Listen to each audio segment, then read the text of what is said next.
안녕하세요. 네. 일주일 동안 편히 쉬셨습니까? 네.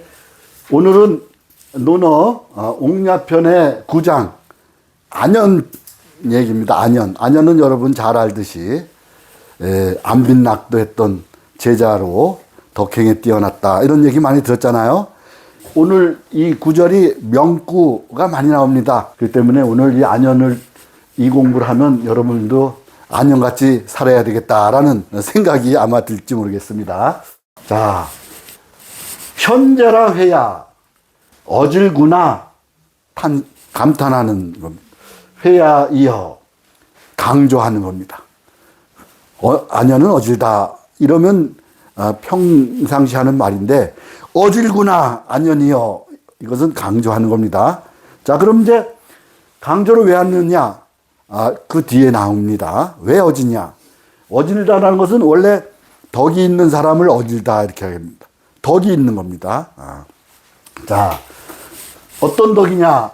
일단사와 일표음으로 제 누항을 한나의 대나무 그릇에 담긴 밥과 일표음, 표는 원래 표주박호, 거기에 담긴 음은 마시름자인데 음료입니다. 음료.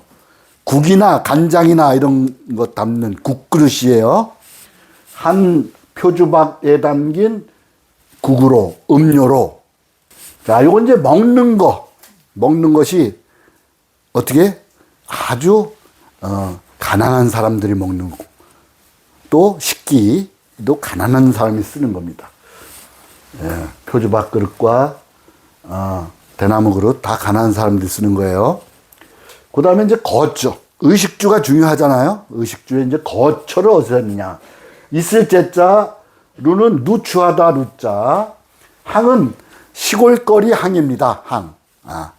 가난한 사람들이 사는 이 거리를 이제 항이라고 합니다.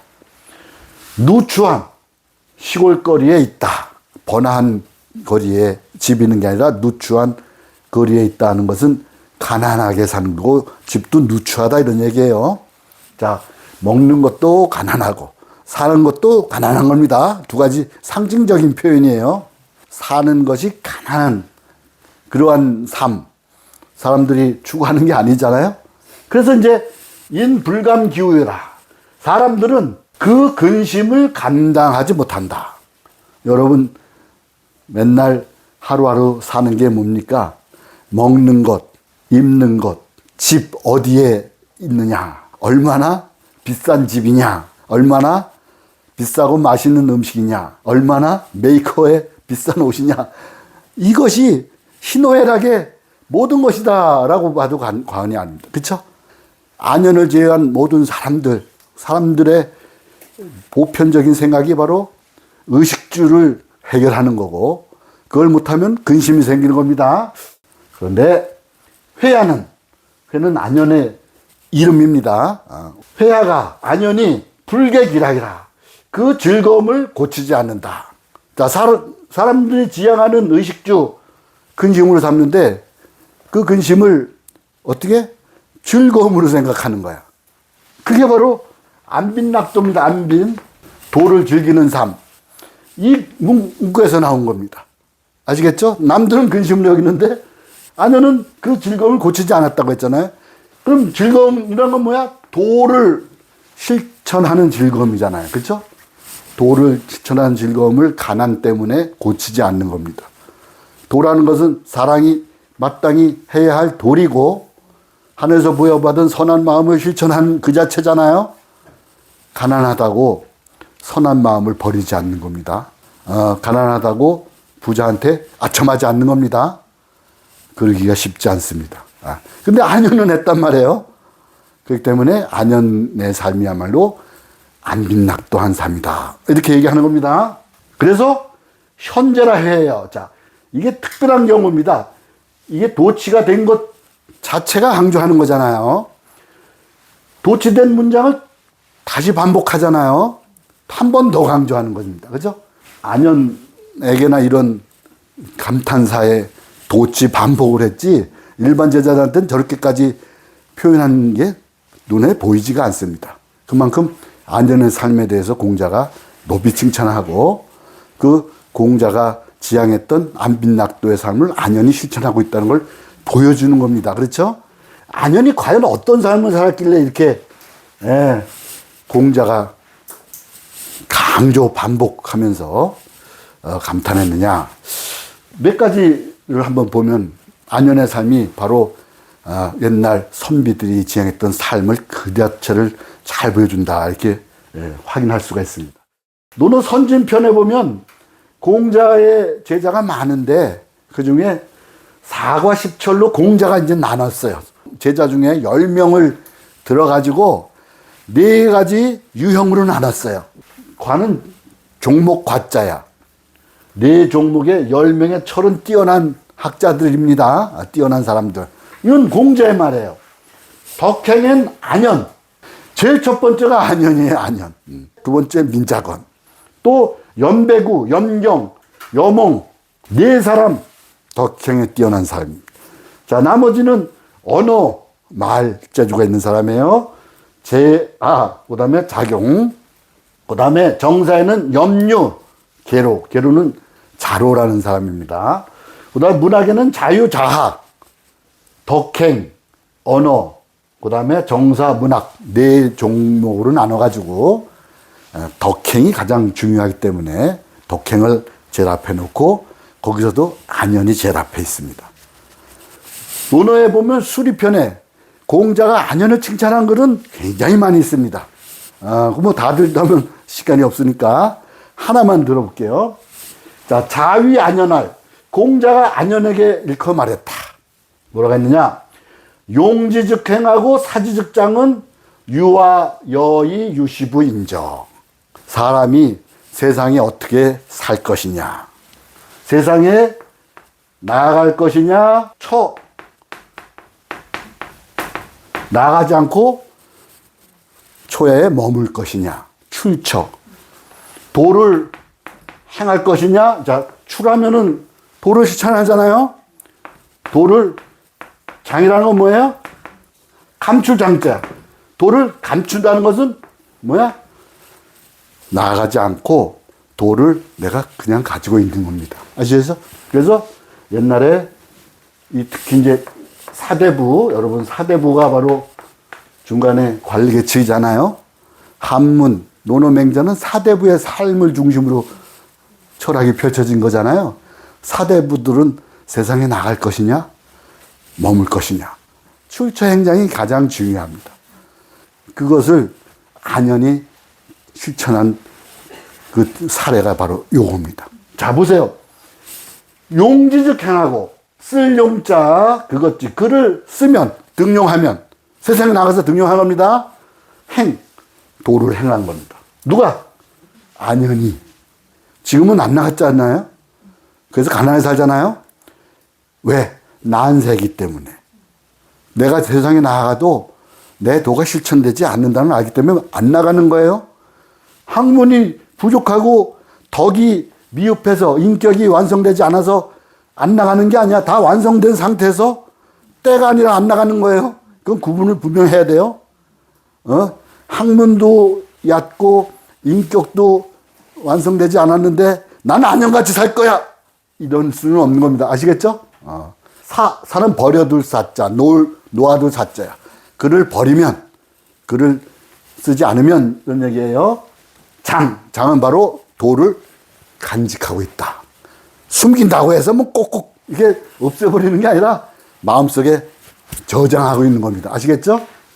유아 여의 유시부라. 오직. 자, 오직은 강조하는 거죠. 오직. 나. 공자입니다. 나. 여는 and. 뭐와. 너는 누구야? 안연한테 말했잖아요. 안연. 나와 너가, 오직 나와 너가 이것이 있다. 이것은 뭐야? 용지즉행, 사지즉장. 사대의 출처를 제대로 할 수 있는 능력, 자격을 갖추고 있다는. 그런데 안연이 위대한 것은 쓰지 않았어요. 그죠? 나가지 않았어. 그런데도 그 도를 제대로 간직해서. 그게 바로 안빈낙도한 거고, 가난함을 편안하게 여겨서 도를 즐거운. 가난한 거 편안하게 여기는 사람이 어디 있습니까? 가난한 거 다 싫어하지 않습니까? 그 사람들은 그게 근심거리 아니냐? 근데 가난함을 편안하게 여긴 거야. 싫고 좋고로 떠나서 편안하게 여긴 것은 내가 나아가지 못하는 것은 하늘의 명이다. 세상이 어지러워서 내가 못 나가니까 나는 못 나가면 당연히 먹고 살 게 없으니까 가난하게 사는 거고. 그러니까 이 가난함, 이것을 편안하게 여기는 것은 하늘의 도를 즐기는, 낙도하는 거예요. 자, 그래서 삶의 문제이기 때문에 이 삶의 문제는 지금 우리의 삶의 문제하고 바로 연결되고 있어요. 맨날 할까 말까 택일을 해야 돼. 선택적 삶을 고민해야 되잖아요. 이럴 때 이런 글을 읽고 나서 그 중심에 뭐 의리를, 선한 마음을 중심으로 결정을 하라 이러니. 근데 가장 힘든 것은 알면서 결정 못하는 겁니다. 가난하기 싫으니까 남한테 눈치 보이니까 못하는 거거든. 그 자기를 숨기고 자기의 선한 마음을 숨기고 거짓된 삶을 살 수밖에 없는 거예요. 근데 안현은 그렇지 않았단 말이에요. 자, 그래서 맹자가 이 안현의 이러한 삶을 보고 맹자의 출처 행장, 유가 사대부들의 출처 행장을 더 구체화시킵니다. 그리고 역대 인물들을 비평하면서 이런 말을 합니다. 옛날 사람은 뜻을 얻으면 결국은 뭐야? 학문과 인격이 갖춰진 거예요. 그렇죠? 그럼 어떻게? 택가음이니라. 그 은택이 더할 가짜 백성에게 더해진다. 유학은 현재 우리의 삶을 바탕으로 해서 우리의 삶을 성인의 시대로 만드는 거예요. 타고난 선한 마음을 내가 완성해서 그 완성을 어떻게? 백성한테 미쳐가지고 백성을 포함한 인간, 그 인간을 포함한 우주의 만물들이 다 편안하게 자기 자리를 지키면서 사는 게 유학의 정신이잖아요. 그게 대학에서 말하는 삼강령입니다. 명명덕, 밝은 덕을 밝히고, 자, 밝은 덕을 밝힌다. 덕이라는 것은 선한 마음이라고 했잖아요. 타고난 선한 마음. 그 다음에 신민, 두 번째잖아요. 신민. 자, 뜻을 얻었다는 것은 내 밝은 덕을 밝힌 거잖아요. 학문과 인격을 완성했다고 했으니까 내 수신을 통해서. 그러면 그걸로 끝나는 게 아니에요. 반드시 은택이 백성에게 더해져야 돼. 세상에 나아가서 백성들을 새롭게 만들어. 백성들 또한 명명덕하는 거예요. 아시겠죠? 근데 그것이 일시적인 게 아니야. 하루만 그런 게 아니라 계속 이어져야 돼. 그럼 어떻게 해요? 머무를 짓자. 어조서 어자. 지극할 짓자. 지극히 선한 거. 지극히 선한 게 바로 밝은 덕을 밝힌 게 지극히 선한 거잖아요. 거기에 항상 머물러 있는 것. 천하가 안정되는 것. 치국. 수신제가 치국 평천하. 이건 이제 상강용을 8.5로 나누면 또 이렇게 되는 거예요. 자, 그러니까 치국. 이건 바로 백성을 새롭게 하는 게 나라를 다스리는 거고, 선한, 지극히 선한데 머무르는 게 바로 천하를 안정시키는 거고, 사람들, 인간이 선한 본성을 지키면서 지극히 선한데 머물러 있으면 우주에 있는 만물들도 해를 입지 않아요. 이게 유학에서 말하는 이상세계고 성인이 추구했던 왕조 정치의 모습이거든요. 그것을 지금 맹자가 이렇게 한 겁니다. 뭐라고? 뜻을 얻으면 은택이 백성에게 더하지고, 뜻을 얻지 못하면 수신. 자, 몸을 닦는 거예요. 몸을 닦는 게 뭐야? 밝은 덕을 밝히는 겁니다. 아시겠죠? 몸을 닦아서, 요때는 이건 볼 견자인데, 드러나다 할 때는 현이라고 읽어. 나타나다. 자, 드러날 현. 아시겠죠? 드러나다. 이런 의미예요. 세상에 드러난다. 안현이 그런 거야. 아시겠죠? 뜻을 얻지 못했죠? 나를 써주지 않았죠? 몸을 더 닦아간 거야. 그러다 보니까 안빈낙도까지 된 거야. 그러니까 정치를 하지 않았는데 그게 또 소문이 나는 거야. 야, 저 사람은 정말 안빈낙도 한다. 학문과 인격이 완성됐다. 자, 요게 이제 그 결론입니다. 궁죽. 자, 안현은 곤궁했죠? 먹고 입는 것, 사는 것 공공했죠? 대표됩니다. 궁자의 대표가 아니니. 궁한 사람. 독선 귀신이야. 여기 보면 몸을 닦는다는 것은 홀로 그 몸을 선하게 하다. 나는 하늘에서 선한 마음을 바꾼 인간이 된 겁니다. 근데 세상에 살면서 이익에 눈이 얻어가지고 선한 마음 잃어버린 거야. 그걸 다시 회복하는 게 바로 독선 귀신. 홀로 그 몸을 선하게 한다. 안연히 가난한 모습으로 살았는데 그 가난함을 어떻게 바꾸려고 하면 타협을 해야 되고 아첨을 해야 되고 욕심이 생기지 않습니까? 그럼 그 욕심이 뭐야? 선한 마음을 해치는 거예요. 그래서 가난한 즉 곤궁한 즉 홀로 그 몸을 선하게 하고. 자, 이게 바로 사대부의 사. 같은 계급이지만 사는 독서, 글을 읽는 사람을 선비라 했다. 실학자 박지원 아시죠? 박지원의 양반전에 보면은 글을 읽는 사람이 선비고 글을 읽어가지고 세상에서 벼슬을 하면 대부가 되는 거야. 아시겠죠? 그래서 종정할 대부라. 정치를 따르다. 그러니까 사대부는 언제든 독서하고 있다가 정치하고 있다가도 독서하고. 물러났다고 해서 세상을 비난해가지고 은둔해 사는 게 아니야. 책을 읽고 제자를 기르면서 부족한 인격과 학문을 더 채우는 것.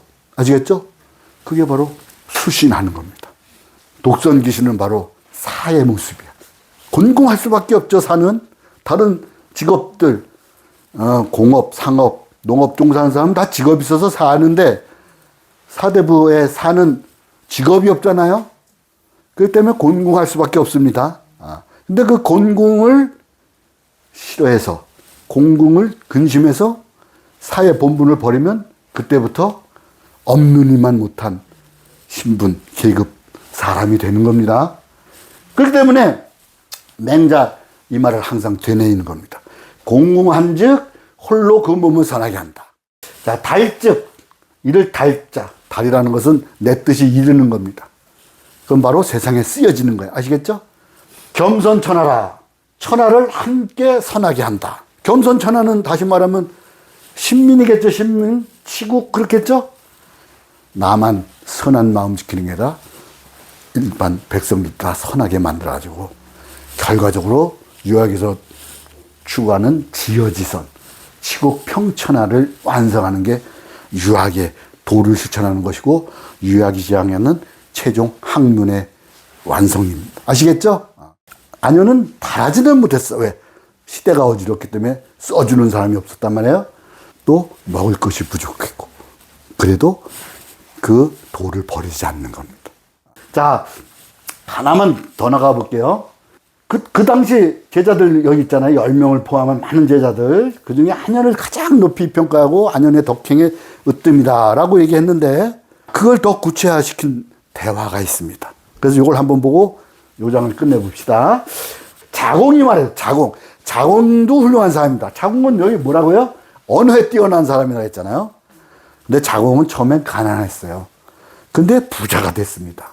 가난을 벗어나기 위해서 의롭지 않은 일, 선하지 못한 일을 해서 부자가 된 게 아니라 제대로 법대로 아시겠죠? 본심, 선한 마음을 잃지 않으면서도 부자가 된 거예요. 그 재능이 중요한 겁니다. 유학한다고 해서 가난하게 사는 걸 숙명을 이어가지고 부자를 증오하거나 부자를 지향하지 않으면 그것도 문제예요. 부자로 사는 게 뭐가 문제입니까? 법대로 또 선한 마음 지키면서 의리에 맞게 부자가 된다면 그게 가장 이상적인 거고 성인이 지향했던 지어지선의 세계입니다. 자, 자공이 이랬다는 얘기예요. 빈이 무첨하며 부이 무교되. 가난하지만 가난하다. 그러나 아첨할 첨자. 내가 가난했지만 아첨하지 않았습니다. 굉장히 힘든 일이죠. 가난하면 어떻게 아첨하게 됩니다. 자공은 가난한데 아첨하지 않았어. 아시겠죠? 쉬운 일이 아닙니다. 그 다음에 부이 무교라. 부자가 됐. 지금 부자야. 교만하지 않았어. 부자는 또 교만합니다. 성경에 부자가 천국이라는 게 낙타가 바늘구멍 들어간 것보다 더 어렵다고 했잖아. 교만해집니다. 옛날 가난 했던 생각은 옛날 나의 모습이 아니고 지금 내 부자로서 누리고 사는 그 모습을 만족해가지고 무시를 합니다. 자궁은 안 그런 겁니다. 공자가 말합니다. 가야이나 가하지만 맞는 말이지만 단서가 있습니다. 요것만은 못한 겁니다. 이렇게까지 나가야 되는 겁니다. 미약 비니락하며 부의호래자라. 자, 비니무첨 부의무교는 비니락 부의호래만 못하다 이런 얘기야. 거기까지 나가야 된다. 자궁은 1단계 나간 거야. 그렇죠? 2단계까지. 2단계가 뭐예요? 비니락. 자, 이제 누가 떠올라요? 안현이 떠오르죠? 가난했지만 가난을 즐겼잖아요. 가난 그 자체를 즐긴 게 아니라 뭐예요? 자기의 도를 잃지 않고 그 가난을 받아들인 거예요. 그 다음에 부유하지만 호래자. 부유하지만 그러나 얘를 좋아하다. 자, 교만하지 않는 것, 교만함이 없는 것, 이것도 굉장히 중요한 인격이지만 얘를 좋아하는 것. 얘는 바로 인간이 마땅히 실천해야 할 도리입니다.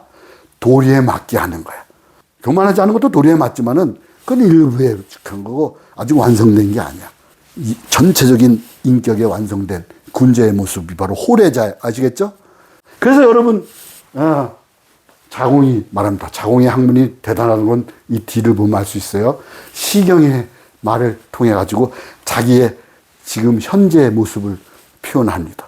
1단계 빨리 못 나갔다는 걸 인정하고 2단계 나가겠다라는 다짐을 저렇게 하는 겁니다. 시경에 보면 여절여차하며 여타여마. 여러분 절차탕마 학문할 때 절차탕마가 바로 여기서 나오는 거예요. 이 절은 쇠톱으로 쇠를 자르는 거고요. 차는 잘라난 쇠를 줄로 가는 거예요. 쇠를 가공하고 또 돌을 가공할 때는 단절 잘라내야 되잖아요. 그럼 그 자른 표면이 거칠잖아요. 자, 그건 1차 가공한 1차 잘라낸 1단계야. 이게 바로 비니무첨 부의무교한 거. 1단계. 비유한 거 학문의 단계에. 그럼 그 잘라낸 걸 가공하기 위해서는 줄로, 숫돌로 다듬어야 되잖아요. 2차 완성 단계예요. 요거 바로 쪼을 탁자, 정으로 쪼아내는 겁니다. 그 다음에 많은 숫돌로 가는 겁니다. 아시겠죠? 2단계야. 자궁이 뭐야? 기사지위역. 그것이 이것을 이끌는 것이군요. 지금 내가 비니무첨 부의무교한 여절여차 단계에 왔고 또 공자님이 말씀하신 비니락 부의호래 이게 바로 탕마 단계 이걸 말하는군요. 정확하게 해석했죠? 그러니까 공자가 이제 칭찬합니다. 사야는 시가 여은 시이다. 비로소 가히 함께 더불어 시를 말할 따릅니다. 시경에 나온 시를 함께 논의할 수 있다. 고조왕이 지례자. 지나간 것을 알려주니까 올 것을 아는구나. 자궁의 현재 모습을 칭찬하면서도 부족한 걸 더 보태주는 게 공자의 학습 방법이야. 교육 방법이야. 그러니까 자궁의 현재 모습을 칭찬하면서도 부족한 걸 더 보태주는 게 공자의 학습 방법이야. 교육 방법이야. 사람들이 근심하는 것에 뭐 90% 이상은 다 의식주 해결 안 되는 거 아닙니까? 내 몸지탱하는 것, 또 내 몸이 어떻게 남에게 좋게 보이는 건 바로 의식주를 통해서 표현되는 거잖아. 그것 얻고 잃는 것이 근심의 중심에 있습니다. 근데 안현은 그걸 떨쳐냅니다. 가난 즐거워하는 게 본질이 아니에요. 가난 즐거운 사람 없어요. 가난하지만 가난 때문에 내 도를 잃지 않는 것. 그래서 선한 마음을 가난한 쪽에서도 실천하는 것. 그것을 숙명적으로 받아들여 가지고 자기의 인격과 학문을 더 향상시키려고 노력하는 수신, 명명덕, 내 삶. 그것을 즐겁게 받아들이는 겁니다. 아시겠죠? 그게 바로 안빈낙도의 삶이에요. 자, 오늘 이 안현의 삶을 통해서 또 공자가 안현을 왜 칭찬했고 자궁이 안현을 왜 본받으려고 했는지를 살펴보면서 여러분들이 지금 가난하게 살든 부자가 살든 항상 선한 마음을 잃지 않는 그 자세. 그리고 내가 세상에 쓰여지면 그 나해도를 세상 사람들에게 전해줘가지고 세상 모두 선한 마음을 지킨 지어지선, 평천의 상태를 지향했던 그 유학 정신이 현재에도 어떻게 하면 발현될 수 있을까? 이런 걸 또 고민하면 아마 정신도 또 나의 현재 생활도 정신적으로나마 또 생활적으로나 좀 더 풍요롭지 않을까? 이렇게 생각해 볼 수 있겠습니다. 자, 오늘 여기까지만 하겠습니다. 감사합니다.